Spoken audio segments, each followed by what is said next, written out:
Hi everyone, this is Anam. Welcome to Global Online NEET. So आज के इस video में हम टॉप 50 एमसीक्यूज देखेंगे नर्सिंग एप्टीट्यूड एंड इंग्लिश के लिए for your upcoming PGI-MER BSc nursing entrance examination. तो आप में से कई स्टूडेंट्स के रिक्वेस्ट आए थे कि ma'am nursing aptitude and English पर भी एमसीक्यूज वीडियो लेकर आइए। तो आपके रिक्वेस्ट पर हमने आज के इस वीडियो में टॉप 50 एमसीक्यूज लेकर आए हैं नर्सिंग एप्टीट्यूड एंड इंग्लिश पर। तो देखिए, आज के इस वीडियो में जो हमने क्वेश्चंस आपके साथ डिस्कस करा है, तो इसी टाइप के क्वेश्चन सेम लेवल आपको एग्जामिनेशन में पूछा जाता है। और साथ ही साथ जो हमने क्वेश्चंस आपके साथ सॉल्व करवाए हैं, जो सारे क्वेश्चंस का हमने एक्सप्लेनेशन दिया है, काफी क्विक रखा है, क्योंकि आपके जो एग्जामिनेशन है बस कुछ ही दिन में आपके एग्जामिनेशन भी स्टार्ट हो जाएंगे। तो इसीलिए आपको क्विक यहाँ पर हमने एक्सप्लेनेशन दिया है कि ताकि आप इस वीडियो को एज अ रिविजन फॉलो कर सको। तो एंड तक जरूर देखिए इस वीडियो को। और साथ ही साथ हमारी एक यहाँ पर हम आपको वीडियो स्टार्ट करने से पहले एक सजेशन देंगे कि आपने अभी तक जो भी पढ़ा है बस उसी को रिवाइज करिए। अब इस टाइम पर आपको कोई भी नया कॉन्सेप्ट वगैरह स्टडी करने की नहीं जरूरत है। जो भी बस आपने पढ़ा है उसको रिवाइज करिए। आप इजीली एग्जामिनेशन में अच्छे खासे मार्क्स स्कोर कर सकते हो। बस यही स्ट्रेटेजी फॉलो करिए और अब आपके एग्जामिनेशन में जाइए। बहुत ज्यादा स्ट्रेस नहीं लेना है, इजीली इस एग्जाम को क्रैक कर पाओगे। So that's it. वीडियो का एंड तक जरूर देखिए। चैनल पर नए हैं तो चैनल को जरूर सब्सक्राइब कर लीजिए। और चलिए आज के इस वीडियो को हम स्टार्ट करते हैं। Knows bleed is associated with, तो हमें बताना है नोज ब्लीड यानी नाक से जो खून निकलता है उस टर्म को हम कहते हैं हीमोटैक्सिस। तो हीमोटैक्सिस, जब आपके नाक से खून निकलता है उस टर्म को हीमोटैक्सिस कहते हैं। इसीलिए इस क्वेश्चन का आपका ऑप्शन ए करेक्ट हो जाएगा। अब जो रिमेनिंग टर्म से हम वो भी देख लेते हैं, वो टर्म किस चीज से एसोसिएटेड है। तो ऑप्शन बी है हिमेटोमेसिस। तो ये क्या होता है? ये होता है ब्लड इन वॉमिटिंग। ठीक है, ब्लड इन वॉमिटिंग यानी जब आप वॉमिट करते हो उसमें अगर ब्लड दिखता है। हिमैट का मतलब भी होता है ब्लड, और एमेसिस मतलब वॉमिटिंग। तो blood in vomiting. Then option C है हिमोप्टिसिस। हिमोप्टिसिस क्या होता है? Blood in sputum. Blood in sputum. तो ब्लड जो है आपका वो मुंह से निकलता है, जैसे कि कफ जब आपको आता है तब उस फॉर्म में आपका ब्लड निकल जाता है, तो उस टर्म को हम कहते हैं हिमोप्टिसिस। देन लास्ट है मेलेना। मेलेना क्या होता है? ब्लड इन स्टूल। ठीक है, ब्लड इन स्टूल यानी जो आपका वेस्ट होता है, वेस्ट प्रोडक्ट जो आप एक्सक्रीट आउट करते हो, तो उस टर्म को हम कहते हैं मेलेना। यानी आपके जो स्टूल है उसमें ब्लड होता है, तो उसे हम कहते हैं मेलेना। तो for this question nose bleed is associated with hemotaxis, तो इसीलिए ऑप्शन ए करेक्ट हो जाएगा। Next, When was Indian Nursing Council established? तो देखिए, इंडियन नर्सिंग काउंसिल जो है 1947 में स्टैब्लिश हुई है। तो इसीलिए इस क्वेश्चन का आपका करेक्ट ऑप्शन हो जाएगा option B. Next, ASHA stands for. तो देखिए, आशा का फुल फॉर्म क्या होता है? Accredit social health activist. अब आशा क्या होता है? तो देखिए, जब आप हेल्थ केयर की बात करते हो, हेल्थ वर्कर की बात करते हो उसमें, तो वहां पर जो ग्राउंड लेवल होता है कम्युनिटी में, अगर बात करा जाए तो कम्युनिटी में ग्राउंड लेवल की आपके जिस इंसान से फर्स्ट इंटरेक्शन होता है आपका रूरल एरियाज में, जैसे कि कोई गांव वगैरह में, तो उसमें आपका जब आप इंटरैक्ट करते हो तो वहां पर तुम्हें मिलती है आशा। तो इसी आशा का फुल फॉर्म होता है एक्रेडिट सोशल हेल्थ एक्टिविस्ट। तो इसीलिए इस क्वेश्चन का आपका करेक्ट ऑप्शन हो जाएगा option B. Next question then है नोजोकॉमियल इन्फेक्शन इज। तो नोजोकॉमियल इन्फेक्शन क्या होता है कि देखिए, अगर आप बिल्कुल आपको कुछ नहीं हुआ है, आपको कोई डिसीज नहीं है, आप बिल्कुल अच्छे हो, लेकिन आपने क्या करा, आप हॉस्पिटल गए, आप एडमिट हुए हैं, और एडमिट होने के बाद अगर आपको कोई डिसीज कंडीशन डेवलप होती है, तो ऐसे कंडीशन को और ऐसे इन्फेक्शन को हम कहते हैं हॉस्पिटल एक्वायर्ड इन्फेक्शन। तो इसीलिए इस क्वेश्चन का आपका ऑप्शन सी करेक्ट आंसर हो जाएगा। Next, in fire safety RACE stand for. देखिए, फायर सेफ्टी में यानी जब आग लग जाती है तो उस तरीके में आपके पास दो टाइप होते हैं, एक होता है रेस एंड सेकंड होता है पास। ठीक है, तो पहले हम सबसे पहले पास देख लेते हैं। पास क्या होता है? पास होता है एक्सटिंग्विशर, जो आपने रेड कलर का सिलेंडर टाइप देखा होगा। तो उसको आपको क्या करना होता है? उसको फर्स्टली आपको पुल करना है, उसको अनलॉक करना है, देन एम करना है। एम किस तरीके से आप करोगे? कि आपको जो आग लगी होती है उसके नीचे साइड आपको एम करना है, ठीक है, आग के ऊपर नहीं एम करना है, आग के नीचे एम करना है। देन उसके बाद स्क्वीज करना है, ठीक है, स्क्वीज यानी उसको अच्छे तरीके से प्रेस करना है एंड आपको उसको स्वीप करना है। उसके बाद स्वीप यानी आपको इस डायरेक्शन में इस तरीके से आपको स्वीप करना है ताकि आग बुझ जाए। देन सेकेंड आपका होता है केस रेस। रेस का मतलब होता है आपको सबसे पहले रेस्क्यू करना है, सारे लोगों को रेस्क्यू करना है। देन अलार्म, आपको अलार्म करना है, अलार्म का अलर्ट देना है। देन कन्फाइन करना है, कन्फाइन का मतलब होता है आग जिस एरिया में लगी है बस उसी एरिया में उसको रखना है, उसको स्प्रेड होने नहीं देना है। एंड एक्सटिंग्विश यानी आग बुझाने का काम करना है। तो ये दो सेफ्टीज होती है फायर सेफ्टी के लिए। तो इसीलिए for this question option B here is the right answer. Fire safety में रेस का ये stand, RACE stand for rescue, alarm, confine, extinguish और evacuate. Next, out of blood group system A B O, which one is universal recipient? तो देखिए हमारे जो blood group system होते हैं वो होता है A B एंड O। तो दो टाइप के यहाँ पर क्वेश्चन आपसे एग्जामिनेशन में पूछा जा सकता है। यूनिवर्सल रेसिपिएंट, यूनिवर्सल रेसिपिएंट यानी क्या, जो सबसे ब्लड एक्सेप्ट कर सकते हैं वो ब्लड ग्रुप होता है AB। एंड सेकेंड क्वेश्चन आ सकता है आपसे इस तरीके से पूछ सकता है which one is universal donor. अगर यूनिवर्सल डोनर पूछता क्वेश्चन में तो उस केस में आपको हो जाता है blood group O। O blood group को हम बोलते हैं यूनिवर्सल डोनर यानी जो सबको ब्लड दे सकता है, ठीक है। तो यहाँ पर इस क्वेश्चन में यूनिवर्सल रेसिपिएंट पूछा है तो इसलिए इस क्वेश्चन का आंसर हो जाएगा आपका option D AB blood group. Next, vitamin A is, तो हमें बताना है कि विटामिन ए वाटर सोल्यूबल है या फिर फैट सोल्यूबल है। तो देखिए विटामिन ए जो होता है ये फैट सोल्यूबल होता है। अब देखिए फैट सोल्यूबल कौन कौन से विटामिन होते हैं ये आपको पता होना चाहिए, और वाटर सोल्यूबल कौन कौन से विटामिन होते हैं ये आपको पता होना चाहिए, क्योंकि ऐसे ही क्वेश्चंस आपको एग्जामिनेशन में आ सकता है। विटामिन ए की जगह आपको विटामिन डी दिया होगा एग्जामिनेशन में, तो उस केस में आपको पता होना चाहिए आंसर क्या होगा। तो अब देखते हैं हम fat soluble and water soluble vitamin कौन कौन से। फैट सोल्यूबल जो विटामिन होते हैं जैसे हमने देखा विटामिन ए होता है, विटामिन डी होता है, विटामिन ई होता है और विटामिन के, ये सारे जो विटामिन होते हैं ये फैट सोल्यूबल होते हैं। और वाटर सोल्यूबल जो विटामिन होते हैं वो होता है विटामिन बी होता है, विटामिन सी होता है, ठीक है। वाटर सोल्यूबल सिर्फ दो ही होते हैं, बी और C, and fat soluble A D E and जो है विटामिन के, ये सारे फैट सोल्यूबल होते हैं। तो इस क्वेश्चन में हमें विटामिन ए पूछा गया है इसीलिए आपका आंसर होगा option B fat soluble. Next, scientific term for onset of puberty is, तो हमें बताना है कि ऑनसेट ऑफ प्यूबर्टी का साइंटिफिक टर्म क्या होगा। ऑनसेट ऑफ प्यूबर्टी यानी जब फर्स्ट टाइम प्यूबर्टी स्टार्ट होती है तो उसका साइंटिफिक नेम जो होता है, साइंटिफिक टर्म जो होता है वो होता है थेलार्के। अब देखिए इस क्वेश्चन में तो हमें ऑनसेट ऑफ प्यूबर्टी पूछा है, लेकिन एग्जामिनेशन में आपको इसका सेकेंड फॉर्म भी पूछ सकता है, scientific term for onset of menstruation, इस तरीके से भी पूछ सकता है। तो देखिए ऑनसेट ऑफ मेंस्ट्रुएशन क्या होता है, जब फीमेल बॉडी में first time menstruation cycle start होती है तो उससे कहते हैं मेनार्के, लेकिन यहाँ पर ऑनसेट ऑफ प्यूबर्टी पूछा है तो इसीलिए इस क्वेश्चन का आपका राइट आंसर हो जाएगा option A Larke. Next, arthritis is inflammation of, तो हमें बताना है अर्थराइटिस इन्फ्लेमेशन ऑफ क्या होता है। तो देखिए किसी भी वर्ड के पहले अर्थ लगता है तो उसका मतलब होता है ज्वाइंट्स, तो अर्थराइटिस जो होता है इन्फ्लेमेशन ऑफ ज्वाइंट्स होता है, तो इसीलिए इस क्वेश्चन का आपका आंसर हो जाएगा ऑप्शन बी ज्वाइंट।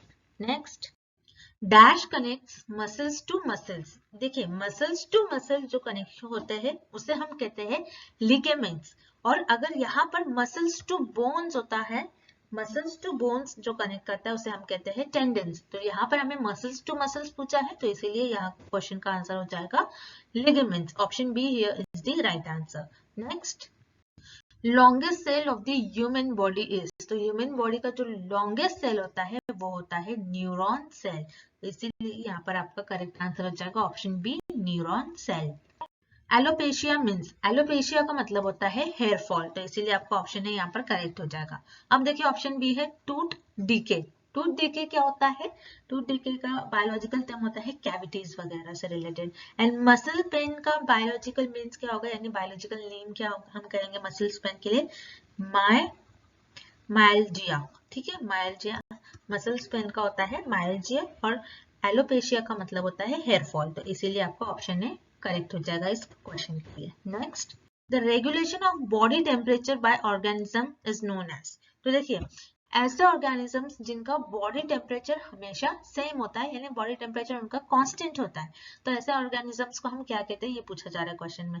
तो देखिए, हम ह्यूमन बींग्स, हमारा जो बॉडी टेम्परेचर होता है ये हमेशा कांस्टेंट होता है, जो कि होता है 37 डिग्री सेल्सियस। ठीक है, चाहे कितनी भी गर्मी पड़ने दो या फिर कितनी भी ठंड हो, हमारा जो इंटरनल बॉडी टेम्परेचर है वो हमेशा कांस्टेंट होता है, जो कि होता है 37 डिग्री सेल्सियस। तो इसीलिए ऐसा ऑर्गेनिज्म जिनका बॉडी टेम्परेचर जो होता है हमेशा कांस्टेंट होता है, उसे हम कहते हैं होमियोस्टैटिस। तो इसीलिए आपका ऑप्शन सी यहाँ पर करेक्ट हो जाएगा। Next, the longest bone in the human body is. तो देखिए, ह्यूमन बॉडी की जो लॉन्गेस्ट बोन होती है वो कौन सी होती है, पूछा जा रहा है हमसे। तो सबसे पहले देखिए, हमारे जो ह्यूमन बॉडी है, ह्यूमन स्केलेटन में टोटल जो है 206 बोन्स होते हैं, जिसमें से सबसे जो लॉन्गेस्ट बोन होती है ह्यूमन बॉडी में वो होती है फीमर। फीमर लॉन्गेस्ट बोन होती है। एंड जो स्मॉलेस्ट बोन होती है ह्यूमन स्केलेटन में और ह्यूमन बॉडी में वो होती है स्टेपिस। तो यहाँ पर इस क्वेश्चन में हमें लॉन्गेस्ट बोन पूछा है, तो इसीलिए इस क्वेश्चन का आपका आंसर हो जाएगा option A, femur. Next, collar bone is also known as. तो कॉलर बोन को हम बोलते हैं क्लवाइकल, तो इसीलिए इस क्वेश्चन का आपका करेक्ट ऑप्शन हो जाएगा option B, clavicle. Next, first step in any nursing procedure is. तो नर्सिंग प्रोसीजर में फर्स्ट स्टेप क्या होता है, हमें ये बताना है। तो देखिए, नर्सिंग प्रोसीजर की अगर बात करें तो आप किसी को अगर इंजेक्शन देने जा रहे हो, या फिर किसी को बैंडेजिंग करने जा रहे हो, या फिर किसी का आप टेम्परेचर ले रहे हो, या फिर आप ब्लड प्रेशर चेक कर रहे हो, आप कुछ भी स्टार्ट करने से पहले जो नर्सिंग एज अ नर्स आपको सबसे पहले जो है जो फर्स्ट स्टेप होता है ये होता है आपका हैंड हाइजीन। आपको जो हाथ है आपका अच्छे तरीके से आपका साफ होना चाहिए। तो उसमें आप दो चीज कर सकते हो, या तो आप आपके हैंड्स को वॉश कर लो, या फिर आप आपके हैंड्स को रब कर लो। रब किससे करोगे, आप सैनिटाइजर से आप रब करोगे। तो इस तरीके से आप आपके हैंड्स की हाइजीन करोगे। तो इसीलिए इस क्वेश्चन का आपका करेक्ट आंसर हो जाएगा option A, hand hygiene. Next, cyanosis is cause due to. तो देखिए, साइनोसिस ये किस वजह से होता है। तो साइनोसिस का मतलब होता है कि जो ब्लूइश डिस्कलरेशन होता है हमारे बॉडी पर। देखिए, जैसे कि जब आपके नेल्स पर, लिप्स पर एक ब्लूइश डिस्कलरेशन होता है, पेरिफेरल पार्ट पर आपके बॉडी के एक ब्लूइश कलरेशन होता है। ये किस वजह से होता है, जब आपके बॉडी में ऑक्सीजन की कमी हो जाती है। तो lack of oxygen in body, जब ऑक्सीजन की कमी हो जाती है बॉडी में, तो उस टर्म को हम कहते हैं साइनोसिस। तो इसीलिए इस क्वेश्चन का आपका करेक्ट ऑप्शन हो जाएगा option D. Next, human body excrete nitrogenous waste in the form of. तो देखिए, इस क्वेश्चन में हमसे क्या पूछ रहा है, हमारी जो नाइट्रोजनस वेस्ट है, यानी जो हमारी किडनी है, हमारे ह्यूमन बॉडी में जो किडनी है वो नाइट्रोजनस वेस्ट को किस फॉर्म में रिलीज करता है। देखिए, जो किडनी है हमारे बॉडी में नाइट्रोजनस वेस्ट को वो यूरिया के फॉर्म में रिलीज करता है। तो इसीलिए इस क्वेश्चन का आपका करेक्ट ऑप्शन हो जाएगा option A, urea. Next, loss of appetite is known as. Loss of appetite को हम क्या कहते हैं, यानी भूख अगर किसी को नहीं लग रही है तो उस टर्म को हम कहते हैं एनोरेक्सिया। तो इसीलिए आपका ऑप्शन डी यहाँ पर करेक्ट हो जाएगा। अब ये जो रिमेनिंग टर्म है हम इन सबको भी देख लेते हैं। तो सबसे पहले जो है एफेक्सिक। एफेक्सिक क्या होता है, इनएबिलिटी टू स्पीक। ठीक है, इनएबिलिटी टू स्पीक, यानी अगर आपको बोलने में कुछ प्रॉब्लम आ रही है, आप बोल नहीं पा रहे हो, तो उसे कहते हैं अफेक्सिक। देन सेकंड आता है डिस्पैजिया। डिस्पैजिया का मतलब क्या होता है कि डिफिकल्टी इन स्वॉलोइंग। ठीक है, यानी आपको किसी चीज को सोलो करने में, निगलने में आपको किसी चीज को प्रॉब्लम आ रही है, तो उसे कहते हैं डिस्पैजिया। देन उसके बाद ऑप्शन सी है डिस्पेप्सिया। डिस्पेप्सिया का मतलब क्या होता है, डिफिकल्टी इन ड्रिंकिंग। ठीक है, आपको कोई भी चीज को ड्रिंक करने में, आपको पानी वगैरह कोई भी चीज हो, आपको ड्रिंक करने में अगर डिफिकल्टी आ रही है तो उसे हम कहते हैं डिस्पेप्सिया। लेकिन इस क्वेश्चन में हमें लॉस ऑफ एपिटाइट पूछा है, यानी आपको अगर भूख नहीं लगती है, किसी को भूख नहीं लगती, तो उस टर्म को कहते हैं एनोरेक्सिया। तो इसीलिए इस क्वेश्चन का ऑप्शन डी करेक्ट हो जाएगा।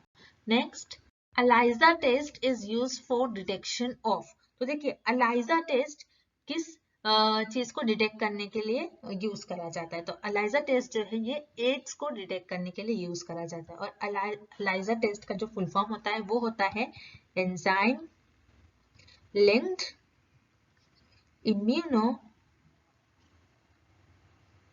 सॉर्बेंट एसे। तो अलाइजा जो टेस्ट होता है उसका फुल फॉर्म होता है enzyme linked immunosorbent essay.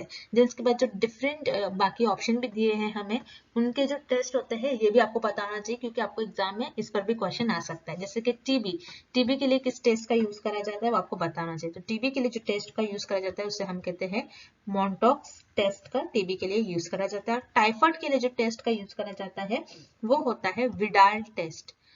Widal test is used for detection of typhoid. लेकिन इस क्वेश्चन में हमें अलाइसा टेस्ट पूछा है, ELISA test used for detection of AIDS, तो इसीलिए इस क्वेश्चन का आपका ऑप्शन ए करेक्ट हो जाएगा।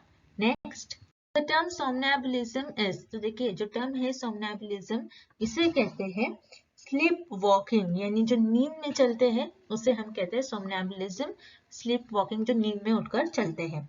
और यहाँ पर देखिए लैक ऑफ स्लीप, अगर लैक ऑफ स्लीप जिसे नींद वगैरह नहीं आती है तो उसे हम कहते हैं इंसोम्निया। ठीक है, इंसोम्निया। अगर नींद नहीं आ रही है तो उस टर्म को कहते हैं इंसोम्निया, और अगर कोई नींद में चलते हैं तो उसे हम कहते हैं सोमनैबुलिज्म। तो इसीलिए इस क्वेश्चन का आपका करेक्ट ऑप्शन हो जाएगा option B, sleep walking. Next, the vaccine for dog bite is, तो डॉग बाइट के लिए जो वैक्सीन दी जाती है उसे हम कहते हैं रेबिस वैक्सीन। ना ही सिर्फ डॉग बाइट के लिए, मंकी बाइट के लिए या फिर कोई भी एनिमल्स अगर बाइट करते हैं तो उस केस में रेबिस वैक्सीन लगती है। तो इसीलिए आपका ऑप्शन ए करेक्ट हो जाएगा। जो रिमेनिंग ऑप्शन है वो भी हम देखते हैं। Rubella vaccine, rubella vaccine rubella को प्रिवेंट करने के लिए दी जाती है। रुबेला क्या होता है, मम्स वगैरह को प्रिवेंट करने के लिए वैक्सीन दी जाती है। देन ऑप्शन सी है इन्फ्लुएंजा वैक्सीन। इन्फ्लुएंजा वैक्सीन जो है ये फ्लू वगैरह में दी जाती है, जबकि जो आपके ह्यूमन बॉडी में एंटीबॉडीज क्रिएट करने के लिए, जो वायरसेस है उनके अगेंस्ट फाइट करने के लिए एंटीबॉडीज दी जाती है, तो उसे हम कहते हैं इन्फ्लुएंजा वैक्सीन। देखिए डॉग बाइट के लिए जो वैक्सीन दी जाती है उसे हम कहते हैं रेबिस वैक्सीन, तो इसीलिए आपका ऑप्शन ए करेक्ट हो जाएगा। Next, the unique characteristic of nursing profession is, तो देखिए नर्सिंग प्रोफेशन का जो यूनिक कैरेक्टरिस्टिक होता है वो होता है केयरिंग। बाकी सब प्रोफेशन में यस एजुकेशन, थियोरी, एटोनॉमी वगैरह का यूज होता है, लेकिन नर्सिंग का जो मेन कैरेक्टरिस्टिक होता है वो केयरिंग होता है। यानी लोगों के लिए आप एक उनका केयर उनका इमोशनल सपोर्ट वगैरह आप बनते हो, तो इसीलिए नर्सिंग प्रोफेशन जो होता है उसका जो मेन यूनिक कैरेक्टरिस्टिक होता है वो होता है केयरिंग, तो इसीलिए आपका ऑप्शन बी यहाँ पर करेक्ट हो जाएगा। Next, these are nursing interventions that require knowledge, skills and expertise of multiple health professions। तो यहाँ पर देखिए नर्सिंग इंटरवेंशन जो कि नॉलेज, स्किल्स, एक्सपर्टीज जो कि मल्टीपल हेल्थ प्रोफेशनल से हो, तो वो क्या होगी, वो इंटरडिपेंडेंट होगी, यानी वो सब पर डिपेंडेंट होगी। फुल्ली देखिए इंटरडिपेंडेंट हम नहीं कह सकते क्योंकि एक ही चीज पर नहीं हो रही, सारे प्रोफेशंस पर नॉलेज, स्किल्स, एक्सपर्टीज वगैरह, तो इसीलिए यहाँ पर इंटरडिपेंडेंट यानी सारी चीजों पर वो डिपेंडेंट है, तो इसीलिए इस क्वेश्चन का आपका राइट आंसर हो जाएगा option C, interdependent. Next, dash are adjunctive to the practice of medicine in maintenance or restoration of health and normal functioning.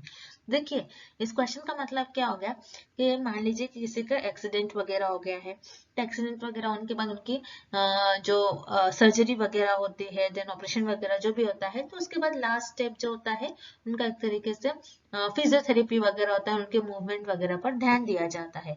तो इन सारी चीजों को हम कहते हैं पैरामेडिकल डिपार्टमेंट्स। जो लास्ट स्टेप होगा उसे हम कहेंगे पैरामेडिकल डिपार्टमेंट्स, और नर्सिंग प्रोफेशन भी एक पैरामेडिकल डिपार्टमेंट में आता है, तो इसीलिए इस क्वेश्चन का आपका करेक्ट ऑप्शन हो जाएगा option C, paramedical department. Next, which one of the following program aims at improving the nutrition of girls and health status and promoting awareness about health, hygiene and nutrition।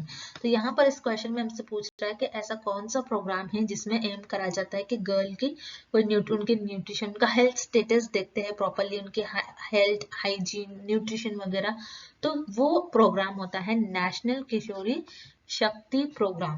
तो देखिए ये जो programme होता है ये generally जो age gap होता है 11 to 15 इयर्स के गर्ल्स के लिए ये प्रोग्राम बनाया जाता है, जिनमें उनको हाइजीन से रिलेटेड, उनको हेल्थ, उनके न्यूट्रिशन, कितना वेट वगैरह सारा कुछ होना चाहिए, गर्ल्स रिलेटेड इश्यूज वगैरह यहाँ पर बताए जाते हैं, तो इसीलिए इस क्वेश्चन का आपका करेक्ट ऑप्शन हो जाएगा option B, national Kishori Shakti programme. Next, for primary health care to improve health people must have. तो देखिए प्राइमरी हेल्थ जो आपकी पहली जो हेल्थ है, हेल्थ आपकी किस चीज पर डिपेंड, आपकी हेल्थ कब इंप्रूव होगी, तो आपका जो बेसिक नीड्स है उस पर डिपेंड है, यानी देयर बेसिक नीड्स मेन, यानी आपका जो बेसिक नीड है जैसे कि आपका रहना, ठीक है, शेल्टर वगैरह, देन खाना पीना अच्छे तरीके से, कपड़े वगैरह, ये सब आपके बेसिक नीड्स है। देन उसके बाद सारे सब कुछ सेकेंडरी है, एजुकेशन वगैरह, ये सारी चीजें सेकेंडरी है। लेकिन प्राइमरी जो आपका चीजें होती है, शेल्टर वगैरह, आपका फूड वगैरह, किस तरीके से फूड ले रहे हो, कपड़े वगैरह, तो ये सारी चीजें प्राइमरी होती है और यही आपकी हेल्थ को इम्प्रूव करती है। तो इसीलिए इस क्वेश्चन का आपका करेक्ट आंसर हो जाएगा option C, their basic need met. Next, understanding of health determinants is essential for. देखिए आप देखिए जो हर सोसाइटी के, आप कोई भी सोसाइटी हो, कोई भी जगह हो, तो वहां पर आप हेल्थ सर्वे क्यों करवाते हो, उसकी क्या जरूरत होती है, क्यों आप हेल्थ सर्वे कराते हो हर एक जगह की, क्योंकि आपको पता लगे कि वहां पर जो लोग रह रहे हैं उनकी किस तरीके से हेल्थ है, और वो अगर एक गुड हेल्थ है तो वो गुड हेल्थ को वो मेंटेन कर सके। तो इसीलिए प्रोग्राम्स वगैरह होते हैं, सर्वेज वगैरह कराया जाता है। तो इसको आप इसलिए करा जाता है ताकि एक अच्छी हेल्थ बने रहे। तो यहाँ पर करेक्ट आंसर हो जाएगा इस क्वेश्चन का, effective programme to enable people to maintain good health. तो इसीलिए इस क्वेश्चन का करेक्ट ऑप्शन ऑप्शन बी हो जाएगा। Next, in which year pulse polio immunisation programme was launched in India. तो देखिए इंडिया में जो पल्स पोलियो इम्यूनाइजेशन प्रोग्राम है ये 1995 में लॉन्च करा गया। तो पल्स पोलियो इम्यूनाइजेशन प्रोग्राम क्या होता है, जैसे अगर आपके जो हाथ पैर है, अगर ये डिसीज की वजह से हाथ पैर वगैरह है, तो ये आपके काम करना बंद हो जाते हैं, जो मोबाइल ऑर्गन से आपके ये काम करना, वर्क करना बंद हो जाते हैं। तो इस पोलियो की वजह से ये जो लॉन्च करा गया इंडिया में, तो काफी इस डिसीज में इम्प्रूवमेंट देखने मिला है। तो इसीलिए इस क्वेश्चन का आपका करेक्ट ऑप्शन हो जाएगा option D, 1995। Next, dash are generally more effective in changing human behaviour during health education programme. तो ऐसा कौन सा हेल्थ एजुकेशन प्रोग्राम है जिसमें जनरली जो ह्यूमन बिहेवियर है उसमें हमें उनके चेंजेस में कुछ हमें कुछ चेंजेस देखने मिलते हैं जनरली, तो वो होता है आपका मास मीडिया। तो इसीलिए इस क्वेश्चन का आपका ऑप्शन सी करेक्ट आंसर हो जाएगा। Next, which of the following is not a water borne disease. तो हमें बताना है ऑप्शन में से कौन सा एक ऑप्शन ऐसा ऑप्शन है जो कि वाटर बॉर्न डिसीज नहीं है। तो देखिए typhoid, hepatitis A and cholera, ये तीनों भी जो है ये वाटर बॉर्न डिसीज है, लेकिन ट्यूबरकुलोसिस जो है ये एयर बॉर्न डिसीज है। तो इसीलिए इस क्वेश्चन का आपका करेक्ट आंसर हो जाएगा option A, tuberculosis. Next, Dash is a licensed medical professional who provides hand-on care in different medical and community settings. तो देखिए इस क्वेश्चन में हमसे क्या पूछा जा रहा है, एक ऐसा जो लाइसेंस मेडिकल प्रोफेशन है वो कौन सा ऐसा एक प्रोफेशन है जो प्रोवाइड करता है hands on care in different medical और कम्युनिटी सेटिंग्स में। तो वो जो प्रोफेशन है वो होता है रजिस्टर्ड नर्स का। तो इसीलिए इस क्वेश्चन का आपका ऑप्शन भी करेक्ट हो जाएगा। Next, Who was the founder of modern nursing? तो देखिए काफी स्ट्रेट फॉरवर्ड क्वेश्चन है, इसमें कोई भी एक्सप्लेनेशन नहीं है। मॉडर्न नर्सिंग का जो फाउंडर है वो कौन था ये हमें बताना है इस क्वेश्चन में, तो वो है फ्लोरेंस नाइटिंगेल। तो यहाँ पर आपका ऑप्शन ए करेक्ट हो जाएगा इस क्वेश्चन के लिए। नेक्स्ट, अपचरिका इज रिलेटेड टू। तो देखिए ये एक हिंदी टर्म दिया गया है, हमें बताना है कि अपचरिका किस चीज से रिलेटेड है। अपचरिका जो है इज रिलेटेड टू नर्स। तो यहाँ पर आपका ऑप्शन डी करेक्ट हो जाएगा। Next, full form of ANM is. तो देखिए यहाँ पर एएनएम पूछा गया है, एग्जामिनेशन में आपको जीएनएम भी पूछा जा सकता है। तो एएनएम का फुल फॉर्म है ऑक्सिलरी नर्स एंड मिडवाइफ। तो इसीलिए इस क्वेश्चन का आपका करेक्ट ऑप्शन हो जाएगा option D. Next, select the word closest in meaning to corpulent. तो देखिए यहाँ पर कॉर्पुलेंट का हमें सेम मीनिंग वाला वर्ड यानी सिनोनिम हमें बताना है। तो कॉर्पुलेंट का मतलब होता है ओबेस पर्सन को हम कहते हैं कॉर्पुलेंट, यानी जो फैटी पर्सन होते हैं उन्हें हम कहते हैं ओबेस। तो यहाँ पर आपका ऑप्शन डी इस क्वेश्चन के लिए करेक्ट हो जाएगा answer. Next, select the word closest in meaning to embezzle. Embezzle का क्लोजेस्ट मीनिंग वर्ड होता है मिस अप्रोप्रिएट, जैसे हीप या फिर स्टिल वगैरह भी ये इसके क्लोजेस्ट मीनिंग वर्ड्स हो सकते हैं। तो इसीलिए इस क्वेश्चन का आपका राइट आंसर हो जाएगा option A, misappropriate. Next, then इस क्वेश्चन में हमें कैनी का क्लोजेस्ट मीनिंग वर्ड बताना है। तो देखिए कैनी का जो क्लोजेस्ट मीनिंग वर्ड होता है वो होता है क्लेवर, इंटेलिजेंट भी बोल सकते हैं, जिसे हम हिंदी में चालाक बोलते हैं। तो इसीलिए इस क्वेश्चन का करेक्ट आंसर हो जाएगा option C, clever. Next, select the word closest in meaning to abject. Abject का मीनिंग होता है मिसरेबल। ठीक है, तो एब्जेक्ट का मतलब क्या होता है? एब्जेक्ट का मतलब अनकंफर्टेबल, अनहैप्पी पर्सन। तो इसीलिए जो सिमिलर मीनिंग वर्ड होगा एब्जेक्ट का वो होगा मिसरेबल। तो इसीलिए यहाँ पर आपका ऑप्शन बी करेक्ट हो जाएगा। नेक्स्ट क्वेश्चन, एम्बेलिश का हमें यहाँ पर क्लोजेस्ट मीनिंग वर्ड अगेन बताना है। तो एम्बेलिश का जो क्लोजेस्ट मीनिंग वर्ड होगा वो होगा डेकोरेट, इसीलिए ऑप्शन सी यहाँ पर करेक्ट हो जाएगा। नेक्स्ट, देन अगेन हमें कमीशन वर्ड का हमें क्लोजेस्ट मीनिंग बताना है। कमीशन वर्ड का जो क्लोजेस्ट मीनिंग वर्ड होगा वो होगा टर्मिनेटेड, यानी किसी भी चीज को एंड करना, तो उसे हम कहते हैं टर्मिनेटेड। तो इसीलिए ऑप्शन डी इस क्वेश्चन का राइट आंसर हो जाएगा। Next, select the word opposite in meaning of exodus. Exodus का मीनिंग क्या होता है? देखिए एक्सोडस का मतलब होता है किसी भी जगह को माइग्रेट करना या फिर किसी जगह को छोड़कर दूसरी जगह जाना, माइग्रेट करना, कोई भी प्लेस को छोड़ देना, तो उसे हम कहते हैं एक्सोडस। तो एक्सोडस का जो अपोजिट होगा वो होगा इनफ्लक्स।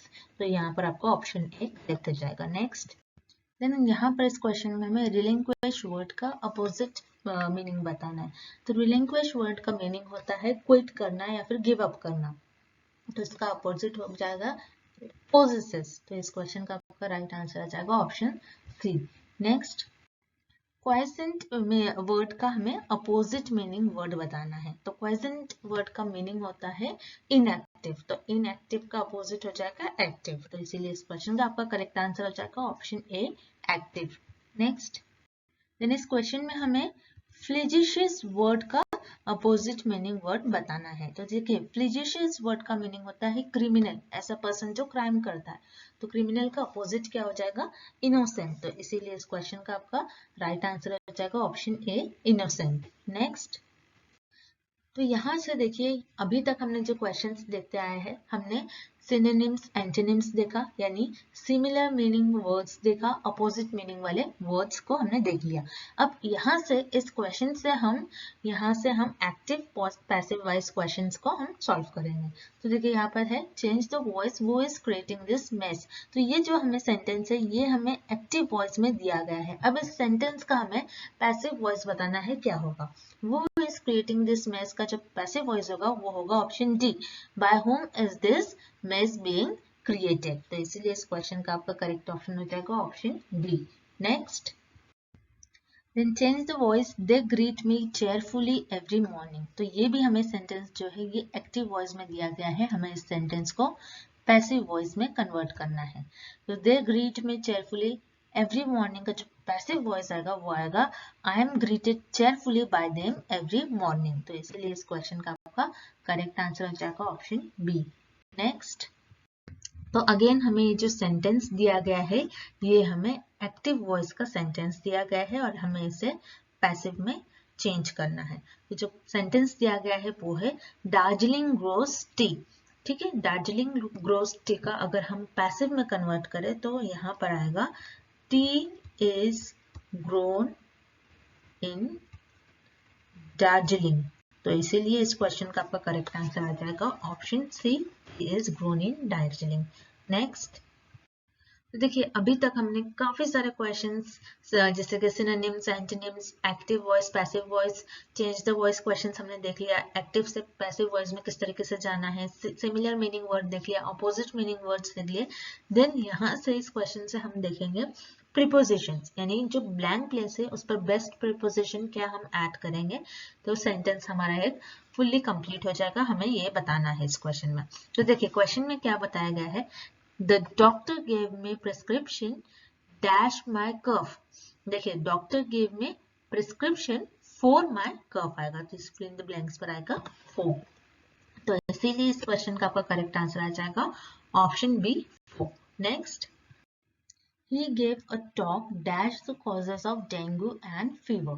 तो देखिए यहाँ पर ब्लैंक प्लेस पर जो प्रोपोजिशन आएगा वो आएगा He gave a talk on the causes of dengue and fever। तो इसीलिए इस क्वेश्चन का आपका करेक्ट आंसर आ जाएगा ऑप्शन बी, ऑन। तो देखिए अब इस वीडियो को हम यही एंड करते हैं। आई होप कि ये वीडियो आपके लिए काफ़ी हेल्पफुल रहा हो। इसी तरीके से इंटरेस्टिंग वीडियो देखने के लिए आपको हमारे चैनल को सब्सक्राइब करना है, और आपको जिस भी टॉपिक पर वीडियो चाहिए, आपको केमिस्ट्री, फिजिक्स, बायोलॉजी की, या फिर आपको न्यूमेरिकल बेस्ड क्वेश्चंस वीडियो चाहिए, तो आप हमें कमेंट कर बताइए। आपकी कमेंट पर हम ज़रूर वीडियो लेकर आएंगे। अभी तक स्टूडेंट्स के ही कमेंट पर हम वीडियो लेकर आ रहे थे। So that's it and thank you for watching this video and good luck.